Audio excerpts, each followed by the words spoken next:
Good afternoon. I don't know, Gretchen, did you want to go first, or I'll just... Sure. My name is Gretchen Klum, everybody. Welcome to our open house.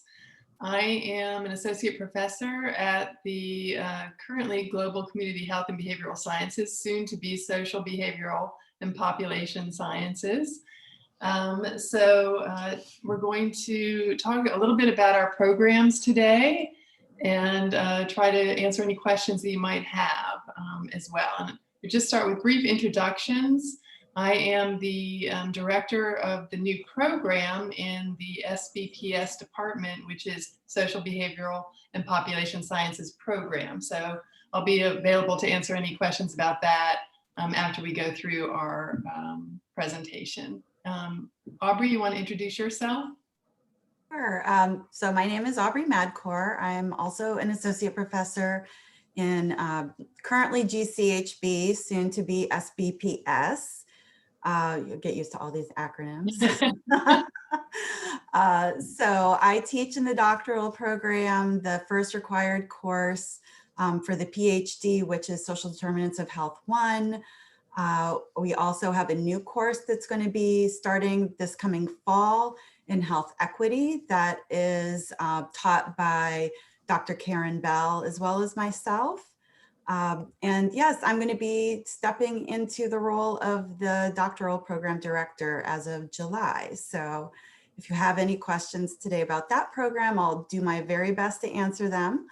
But if there's anything I need to carry over, I'm happy to do that too.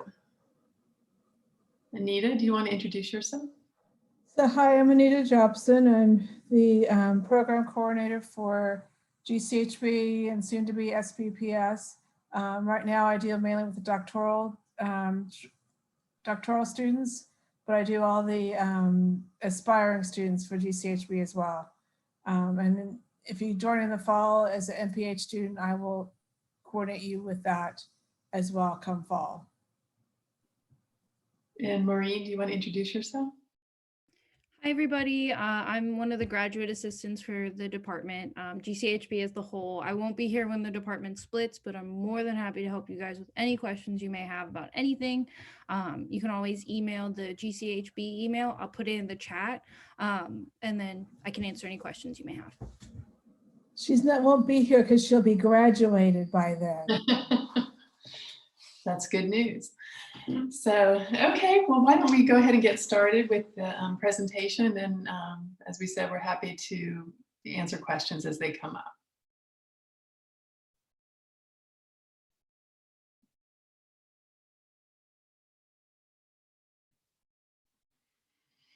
Okay, welcome to our department. I'm going to share with you the mission of the new department. And as we said, this is a new department. It very much builds on the values that we had in global community health and behavioral sciences, but also adds some new aspects. And we are aiming to prepare future generations of highly skilled, socially conscious, and culturally sensitive public health professionals for careers in research, program development, evaluation, and community-based health, with a goal of advancing health equity. And we have a wide variety of social scientists who are working together in our department in New Orleans and around the world to provide students with rigorous training in social, behavioral, and population science methods as they're applied to health interventions at the individual, community, and societal levels. So we are really hoping to emphasize skill development, social determinants of health, and intervention development from a theory-based perspective in our department. We have 40 full-time faculty members, 4 full-time departmental staff, over 150 MPH students, and over 40 doctoral students, 3 research centers, 2 training programs, and 1 institute, which we will talk about briefly in the presentation. So we have several degree programs and 1 non-degree program. The master's degree program in our department is the MPH, and it is made up of several different programs. The new one that is starting in the fall, which I'm directing, is Social, Behavioral, and Population Sciences. We also have a nutrition program, a maternal and child health program, health education program, and a community health program. We have a Master of Social Work and Master of Public Health dual degree program, and a Medical Doctor Master of Public Health dual degree program as well. We have a doctoral program, a PhD program, which Aubrey will touch on later, and our non-degree program is the Tulane Dietetic Internship. These are faces you can attach to the program director heads and emails as well. So if you have specific questions that you want to follow up on after this presentation, by all means, feel free to contact us, and we are happy to answer any questions that you might have. So in terms of the MSW PhD program, this is actually something that Aubrey has been leading, but will be transitioning later this summer to someone else. Do you want to say a couple words about this one, Aubrey? Sure. So it is a joint degree program with the School of Social Work, which is just around the corner physically from us. So it is emphasizing really family and child health. But the portion of the degree that's taken within our department is community health. So it requires the completion of 86 credits, which sounds like a huge amount, but we do have crossover credits between the two schools, which is what makes it appealing to some students. And it takes about 5 continuous semesters to finish, including the summer. Oh, I just realized I have a typo even in my own name at the bottom. But yes, if you do have questions about this program, feel free to email me, and I'll be happy to answer those.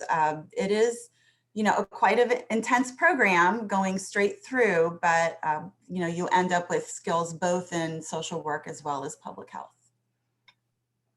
Thank you. The MD-MPH program is another dual degree program for students who have been accepted into the Tulane School of Medicine and want to do both an MD and an MPH. Typically takes about 4 to 5 years, and you can email this.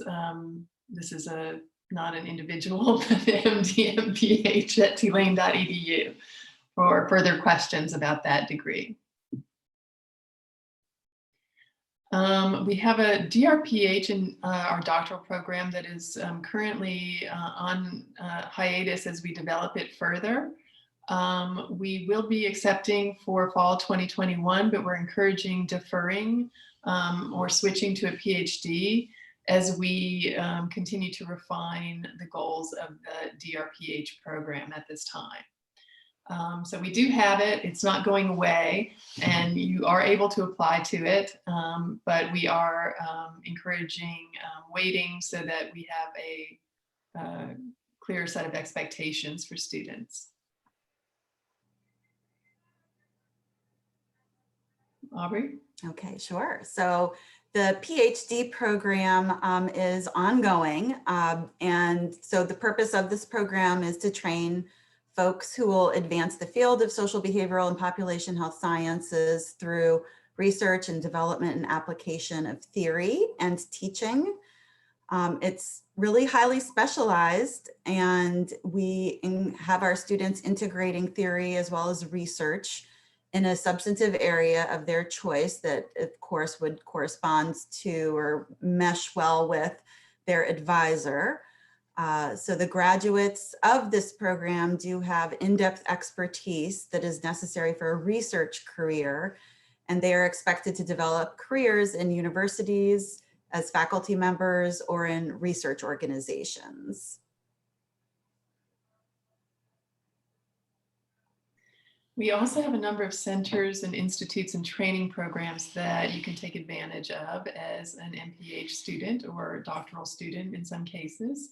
The Center for Studies of Displaced Populations, the Tulane Center of Excellence in Maternal and Child Health Education, Science, and Practice, the Mary Amelia Douglas Whitehead Community Women's Health Education Center, the Violence Prevention Institute, the Tulane Maternal and Child Health Nutrition Leadership training program and the Tulane dietetic internship. A little bit more about some of these programs. The Center for Studies of Displaced Populations supports studies that focus on individuals and families in transition. The principal study was a demographic and health disparities in recovery from Hurricane Katrina, or Katrina at 10 years is the place where you can find out more information. But that was an NIH-funded study. We have the Mary Amelia Douglas Whitehead Community Women's Health Education Center. This center focuses on outreach and advocacy related to maternal and child health, removing barriers to better health for women in the community, children, and their families. They include addressing barriers of workplace, neighborhoods, and social networks. Thank you. The Tulane Center of Excellence in Maternal and Child Health Education, Science, and Practice is a training program to expand and strengthen the MCH workforce and leadership within the MCH workforce, to improve the health status of women, infants, children, youth, and families in Louisiana and the United States. And it's a training program that you can be a part of if you're in the MCH program. It includes seminars and workshops, facilitation of development of leadership goals and strategies. Support is included for regional and national conferences. There are also partnerships with public health agencies and other organizations that you can train with. Research collaborations includes coursework, mentoring, and also practica associated with this training program. The Violence Prevention Institute is a relatively new, I guess last few years, institute at Tulane to understand the causes of violence so that we can prevent it in our communities, and to heighten the visibility of all of the work that's going on at Tulane in terms of violence prevention, and also to encourage collaborations across schools and departments to really build a strong base of researchers and individuals who are working to prevent violence. Our nutrition leadership training program is combining a Master of Public Health with an enhanced practical training. In this program, you're immersed in a food systems approach to maternal and child nutrition. It's a 45 credit program, and it includes coursework listed here. It also encourages training experiences that are applied within the community, and clinical exposures and local government experiences as well. And there is a student support stipend associated with participation in this program. And you do need to be a registered dietitian nutritionist to be accepted into this particular training program. Then we have the Social Behavior and Population Sciences program. And here we have faculty focusing on behavioral and social science, which we believe is central to all of public health. And we are emphasizing the fact that many of the major diseases are social and behavioral in origin, that are causing mortality and morbidity, and that we need to understand some of the processes underlying these in order to develop important relevant interventions to improve the health outcomes of people in our community. We also look at behavioral issues such as drug abuse, risky sex, under and over nutrition, maternal and child mortality, and violence. And we really try to gear research in an applied manner towards the communities that we're serving, and have an emphasis on health equity in the work that we do. We have people working all around the world, including the US, Africa, Asia, South America, the Caribbean, Latin America, and the Middle East. We also have many partners that we work with to help students find practica, to conduct research, including government agencies and programs, NGOs, other universities, medical and mental health providers in the community, and nationally, and community grassroots organizations. We require, as part of the MPH, a Practicum Experience. It is a 300-hour practicum, and it is applied experience that can be had in either the United States or internationally, depending on where your interests lie. You are encouraged to choose a practicum that matches your current interests and your future goals, so that you have relevant experience that you can use for job searches, etc. And we do post a lot of information about available practica that are local in our elevator, if you will. If you're in the building, you'll know what we're talking about. We have a busy elevator system with lots of postings in it. And we also encourage you to work with your advisor, who has lots of partnerships and connections with organizations where you can find a strong practicum experience that matches your interests.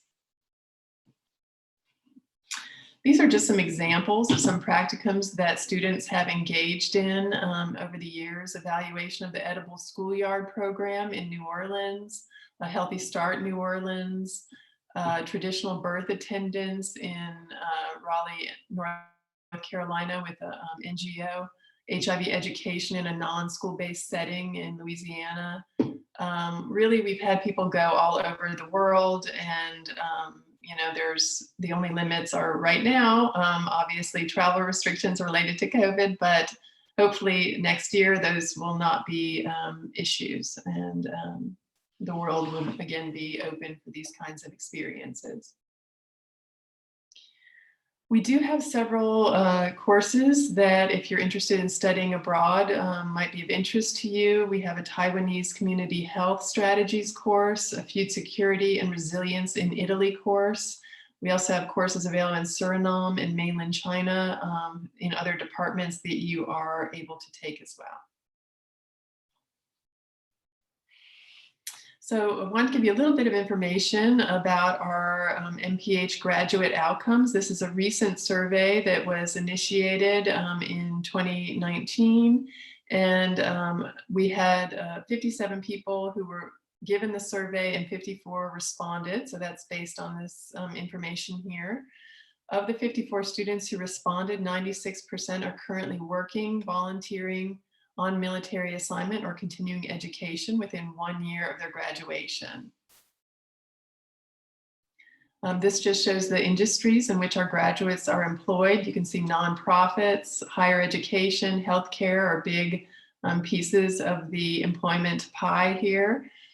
We also have international affairs, research, and internet and software development as well. And this is just a sampling of some of the places who are employing our graduates in 2019. You can just take a look at these over your own time. And these are some of the job titles. Again, this is just a sample of the respondents to give you a sense of the kinds of positions people are getting.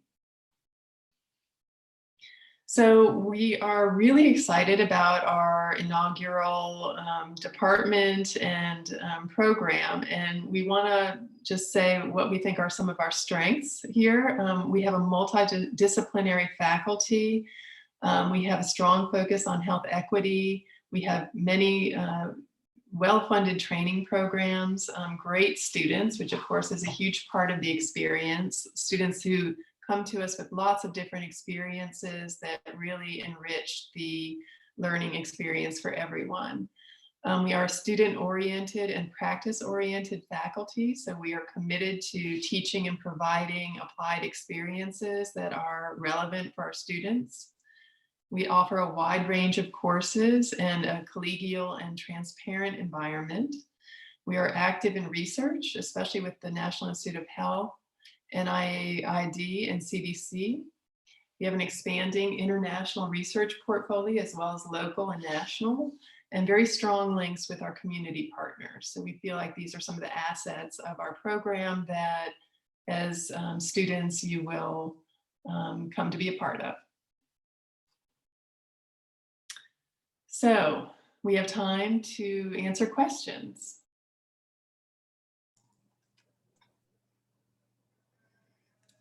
Feel free to type in the chat if that's more comfortable for you, or, you know, of course, you're welcome to come on. And this open house is for everybody. So if you've already been processed an application, we recognize some of your names and we realize you guys are there. But then I also realize that there's people who are looking to apply. So this sort of is everything. And if you have applied and been admitted, there will be an admitted students weekend in March. Hi. Email for. Hi, Victoria. Hi, how are you? Thanks so much for the information. I'm interested in the maternal and child health route, and I was wondering how competitive is getting into the Center of Excellence training program, or is it roughly available to all students? I think it varies. Aubrey, would you agree with that? But I think this past year, everyone has been a part of it, and it has been, you know, a great resource for all of our incoming MCH students.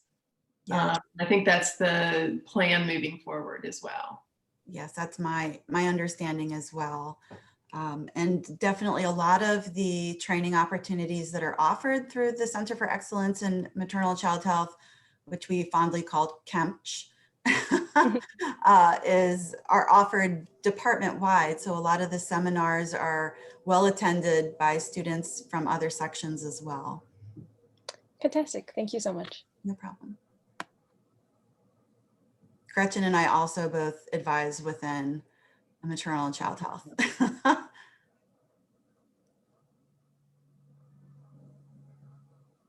Any other comments?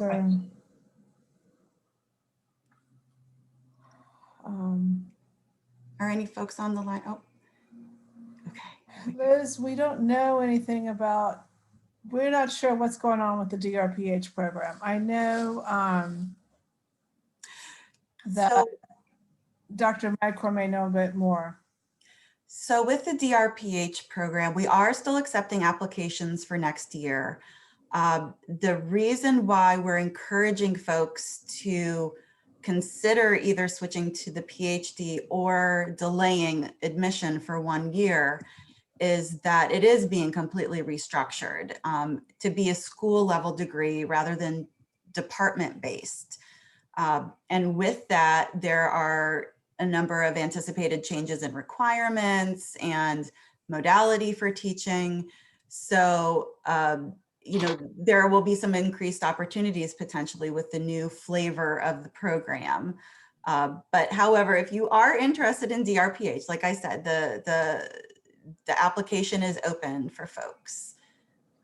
Well, and it's open, but the all doctoral applications are due December 1. Oh, yes. The committee meets in January to decide for fall. So if your application is not presently in and you didn't get an email from me saying, like, I know that recognize some of the names, applications under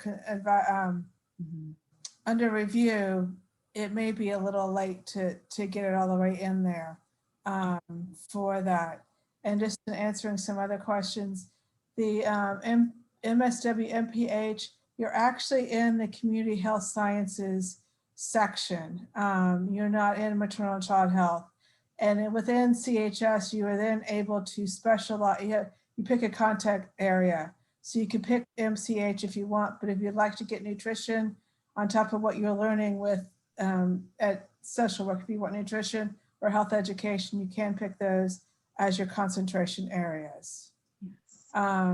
And one other thing is with the MSW PhD, you have to apply and be accepted in both schools separately.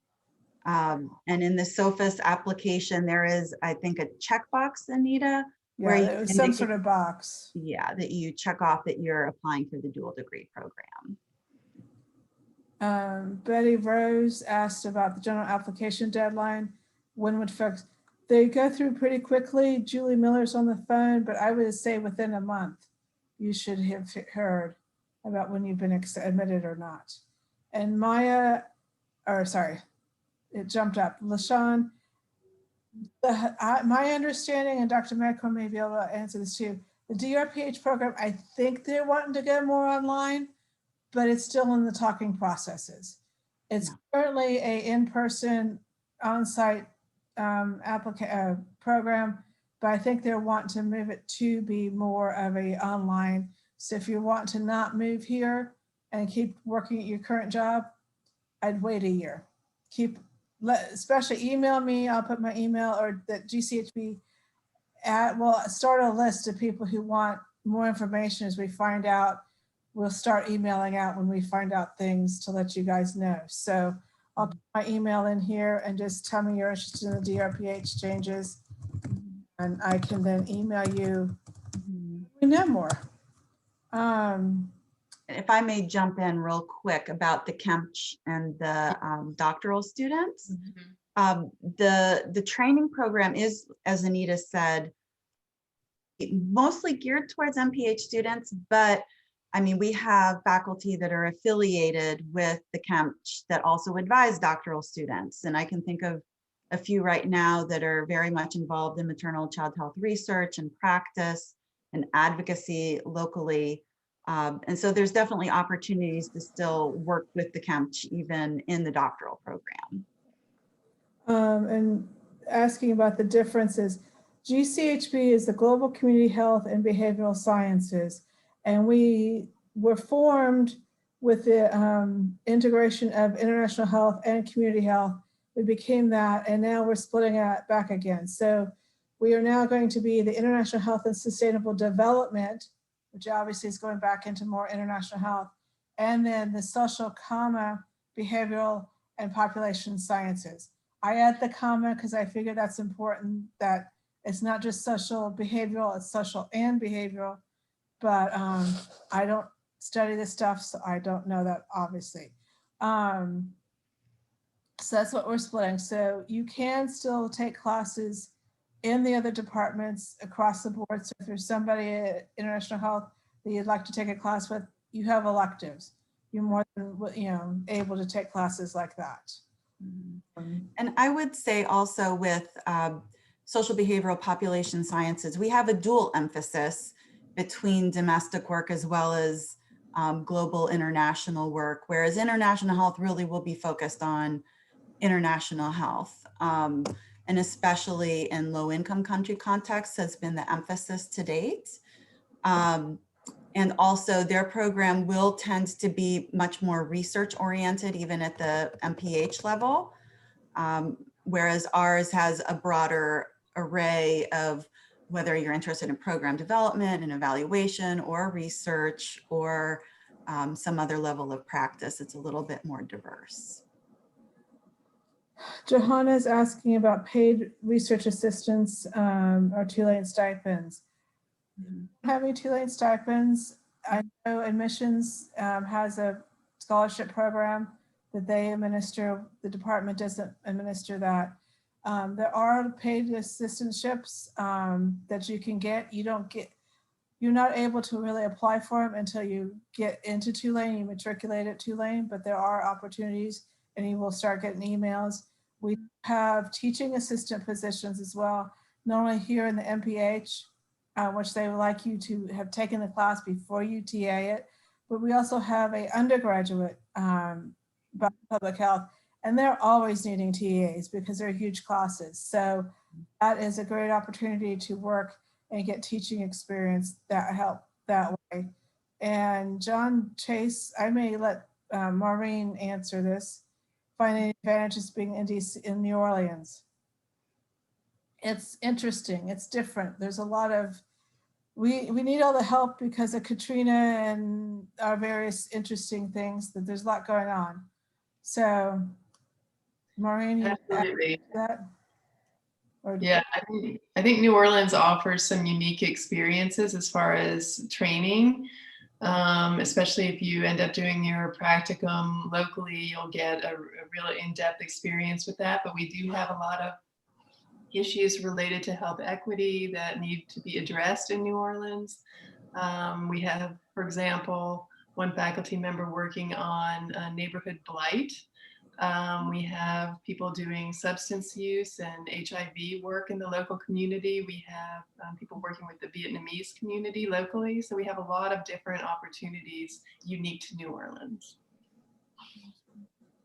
And there's a lot of stuff that you may be able to be involved in it for like a weekend because they need help for a weekend doing some fair, like with the Vietnamese. We speak Vietnamese. Dr. Van Landingham would love to get you involved with his Center for Studies of Displaced Populations. But there's all sorts of fun stuff going on here. And then even without Mardi Gras parades, create your own parade and go around and visit all the different houses that have been decorated up. We have a circus going on. The dinosaurs have descended on one house, and there's stuff all over the place to watch. And we have a Jeopardy game too. Did you see that? There's a house with Jeopardy on it. I saw someone refer to the house decorations as Yardy Gras. Have you all heard that? Yeah. So we have fun regardless of this COVID stuff, but it's I fun. was wondering if it was possible I could ask everybody in the Zoom if you guys could put what you're interested in, either MPH or PhD, in the chat. I just want to make sure I got everyone's information, by the way. Thanks. Any other questions we can answer? And you can talk too. You don't have to just chat. Since everybody, Yes, we welcome hearing your chat voices. now.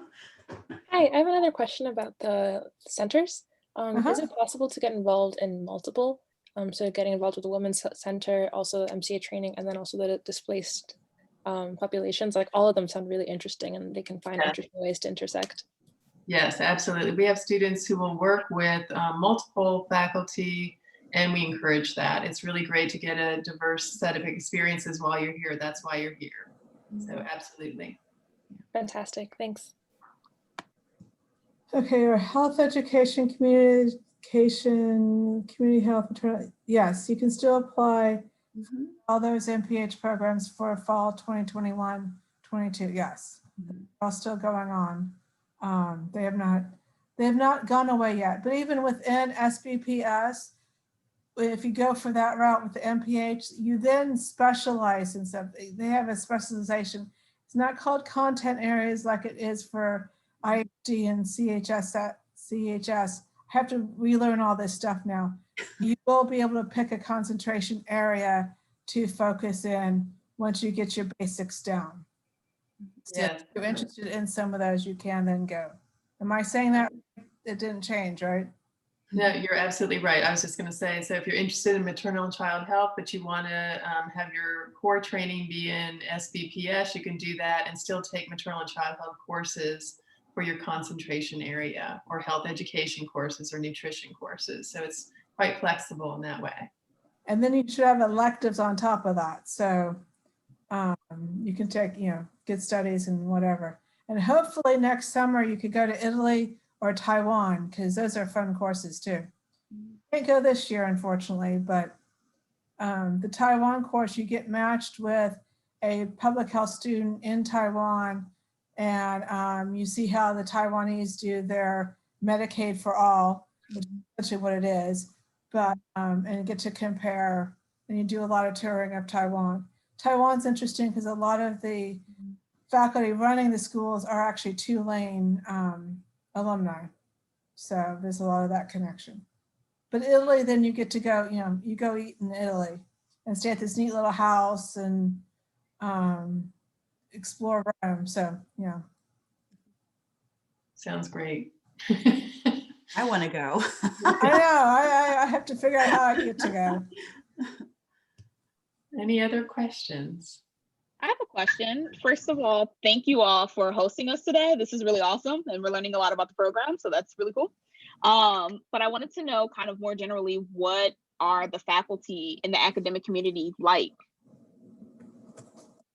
So I would say that our faculty is very approachable, and that all of us have open door policies for students. Now, many of us are working remotely, so open door policy looks a little different these days, but we make a lot of effort to be available to students, whether or not there are direct advisees or not. And we have very collegial relationships. And I would say the same goes for the student body. It's a very supportive, tight-knit community that you're coming into, and people looking out for each other. Gretchen, would you add anything to that? No, I mean, I think you covered it. We are also known throughout the school for our strength in advising, I believe. So we take that job very seriously and really try to nurture students through that process. So, and I will also say that similar to the academic focus, I think almost all of our students, if not all, have a very strong passion for community-based public health work and health equity and reducing health inequities. So that is a little bit unique within our school, that being such an emphasis of the whole department. We also have a strong Peace Corps connection. We have a lot of return Peace Corps volunteers who are coming back to get their MPH, and they have a Global Scholars Program that they get together with other people who are either returned or who want to do Peace Corps. So there's a lot of Peace Corps, and even if you don't want to do that, but you're interested in working internationally or just want to hang out with some interesting people, that group's available to meet and chat with and get friends. We have a very active African Student Union, or Student Association. There's an active Hispanic group called Salud. The SGA group is very active. There's a whole bunch of other classes are held normally. Classes are held like 8 to noon, with noon to 1 being a break, that there's all sorts of lectures, usually with lunch, but you can go to the lectures. If you eat the food, you need to stay for the lecture. You can't eat the food and go away. You have to stay in the room. It's just polite. They're paying for it, but there's a whole bunch of different lectures. GCHB has a research lecture group that meets, and you guys can come to. There's a whole bunch of different groups that have stuff. And yes, Roy, you have a question. Howdy, I'm from Austin, Texas. I had a question kind of relating to some of the global health work you're talking about. Can you speak to any connections that Tulane has to the WHO, the World Health Organization, and maybe what those might look like with the new administration coming in? Lena Moses, one of our faculty members, was quite excited when we rejoined WHO. Maureen's shaking her head because she works with Dr. Moses. Dr. Moses, back in February last year, was called up to go to Geneva, and she was responsible for some big long thing. I don't remember exactly what it is. It's on our website. It's on her faculty page. But, we have strong connections with WHO, and I think somebody was doing an internship or got an internship. We have connections. We have connections with lots of stuff. Dr. Anastasia Gage works with the UN on different things and has different sessions. She goes to different meetings, and even meetings in France for something French, because she speaks French. I don't remember exactly what it is, but we do have all sorts of connections. And we're being international, we are very excited that we are back in with the world and with everything else. Dr. Madcore has. Yeah, I just wanted to, so yeah, Lena's work has been about epidemic surveillance. And so Dr. Moses, Dr. Moses. So yeah, she was called to the WHO to really be tracking a lot of the COVID cases and the spread, and involving students in that work as well. In fact, she was advising one student who was interested in her prior work, which was Ebola response. So looking at kind of misinformation and how it spreads around epidemics. So Elena does some really fantastic, interesting work. And I also wanted to jump in because there was a question about a preference for completing practicum in person or virtually. So during COVID, we have loosened a lot of the requirements that we've had for the practicum. And so students have completed those virtually, you know, at home because of concerns, of course, about protecting our students. And I would say that in normal times, though, there does tend to be a preference for in-person work and community-based work.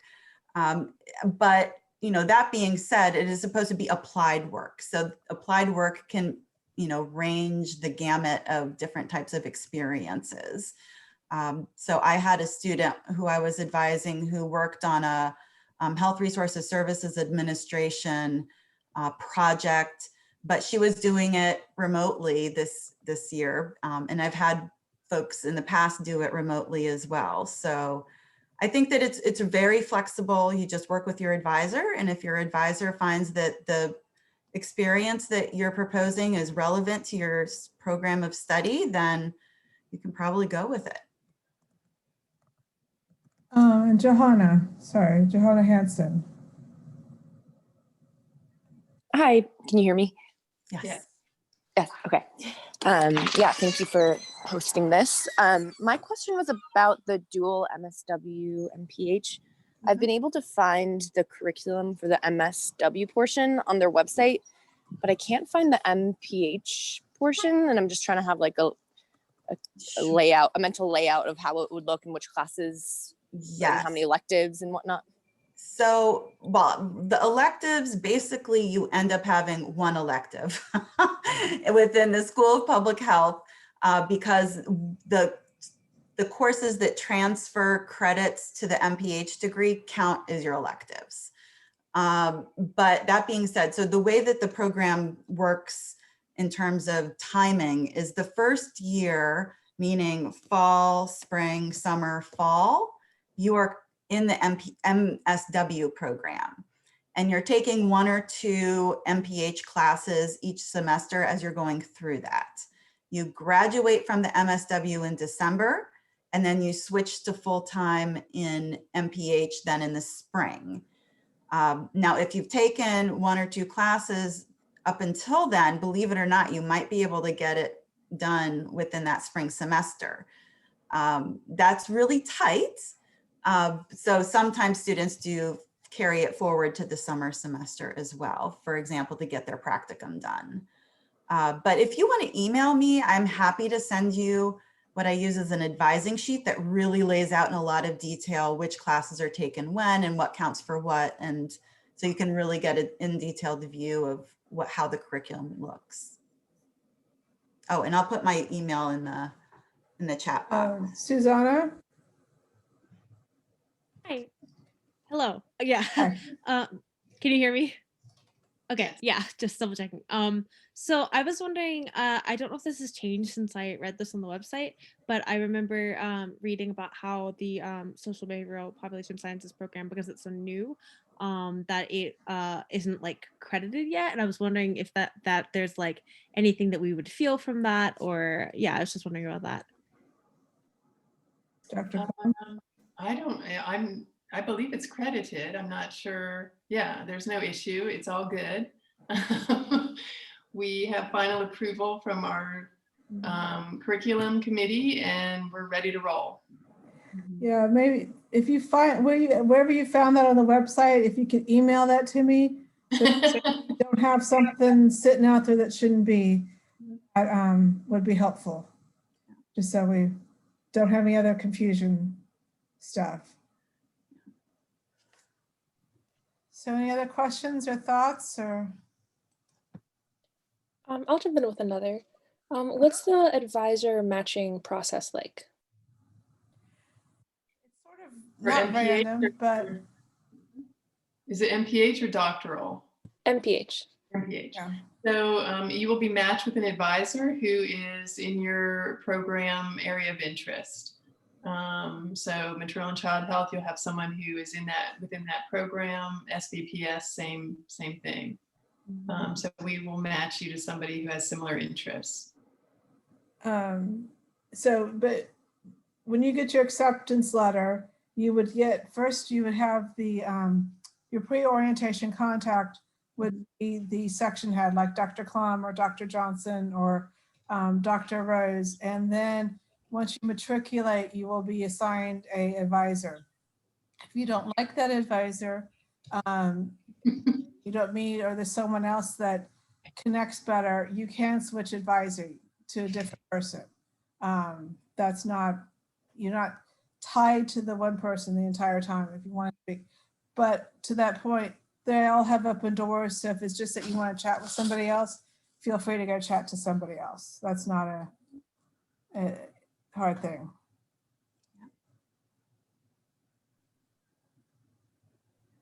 I will share my email here.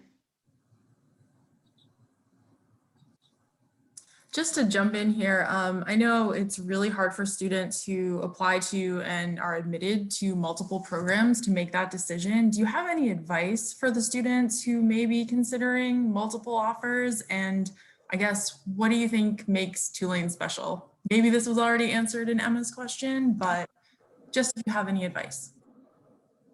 I mean, I think definitely reach out to program directors or faculty whose work you're interested in, and you'll get a much better sense of kind of what they're doing at the moment and what opportunities might exist.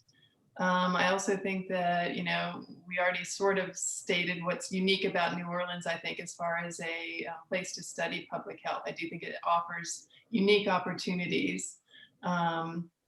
Because we are such an interesting city, and we have a lot of, as I said, health equity issues in our community. I also think that, you know, we are at a very exciting cusp with our new department. So we have a lot of energy that is going into creating this new and special department. I think we have a really strong vision for where we want this to go, and everybody's really excited about it. We are going to have a new chair coming in. We have a relatively new dean who's doing awesome work at the school. So we're just in a very exciting period, and are really happy to invite students to that environment. Aubrey, do you want to add? Sure, and I'll just reemphasize again the collegiality between students, as well as between the faculty and students, I think is unique, and that we're very accessible, which is not the case in every program that you will look at. One bit of advice I would have is, if possible, try to speak with current students in the different programs that you're considering, and find out from them directly, you know, unfiltered, how happy are they? Do they feel like they're getting what they wanted to get out of their program? How do they feel that the social environment is within the program? That can be very illuminating. And if you want to do that, email the GCHB at Tulane, and either Maureen or I have two other students who've just started, who I think are in their first year, first semester, first year. So they have a little different. Maureen's used to us now, and she knows what's going on, but they have different aspects that she'll put you in touch with them, or they'll answer you from. Feel free. I don't, unless they're not here, like when in recess, I do not look at that email. So they handle it all. So we won't see it, any responses.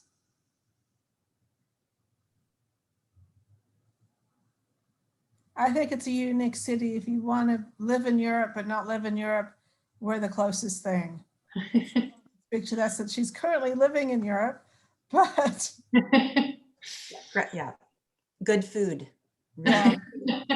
Good cheap food. You don't have to go to Commander's all the time. You can get just as good, if not better, food at cheaper prices.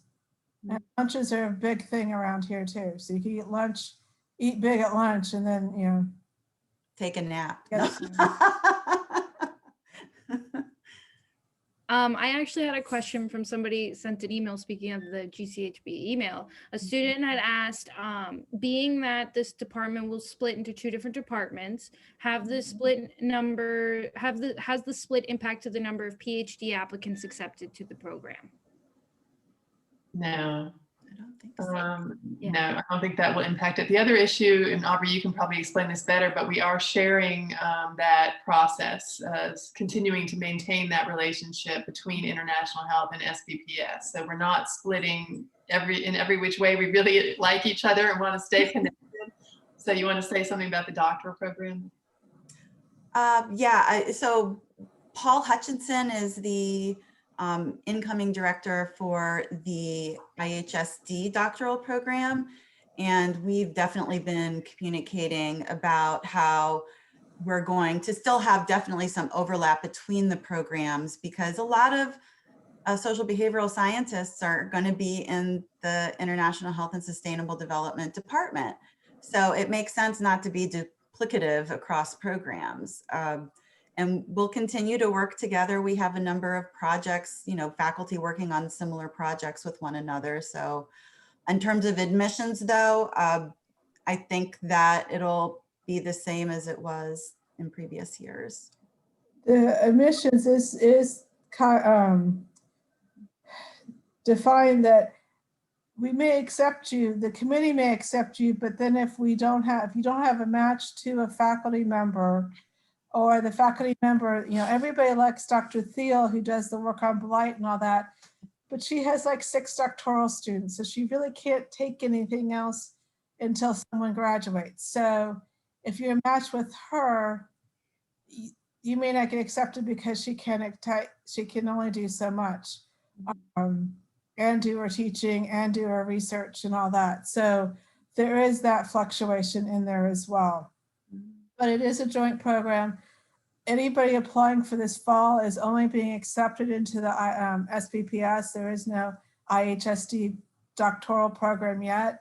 I expect to see that for next fall, that there will be 2 separate, you either have to pick next fall, you'll have to pick SPPS or IHSD, but all that's still being worked on. And again, if you email me, I'll keep you informed as things go on as we find stuff out.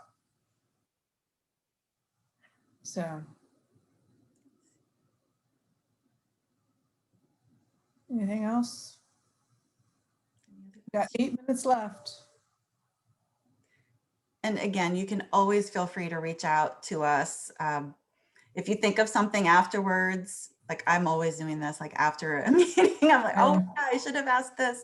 Feel free, email either Gretchen or I, or if there's a faculty member, like we said, whose work you're interested in, definitely reach out to them and find out what they're doing. And we will send you the slides as a PDF, so you can go back and refer to things or whatnot. So